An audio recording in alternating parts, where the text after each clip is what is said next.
ज्यादा आसान वास्तु दुरुस्त करना कहाँ होता है, छोटे फ्लैट्स में या फिर बड़े फ्लैट्स में? डिपेंड करता है, छोटे में भी हो सकता है। अगर छोटे में कुछ ऐसी चीजें हैं कि हम उन्हें बदल सकें तो हो सकता है, और बड़े में भी हो सकता है।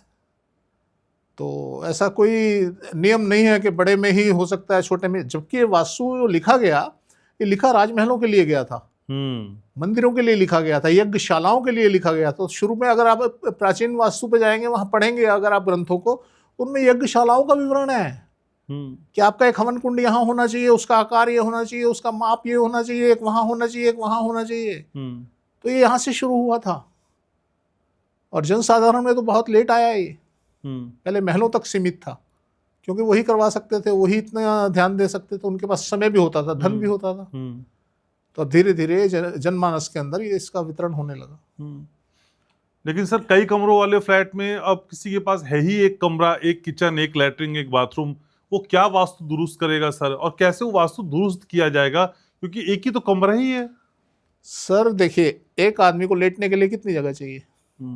2 मीटर और 1 मीटर। आप ऐसे मान लीजिए 2 मीटर बाई 1 मीटर।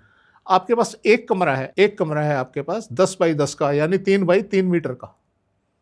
9 मीटर का कमरा है, तो उस 9 मीटर के कमरे में आप 3-4 लोग आराम से सेटल हो सकते हैं, अपना वास्तु ढंग से बना सकते हैं, कोई इशू नहीं है सर। जैसा मैं अक्सर बताता आया हूं, जब हम इंटरनल सेटिंग करते हैं तो उसमें एज वाइज लोगों को सोना होता है, तो आप सोइए ना सर। उस 9 मीटर के कमरे में आप 3-4 लोग आराम से सो सकते हैं, सोइए, आपका वास्तु फिट रहेगा।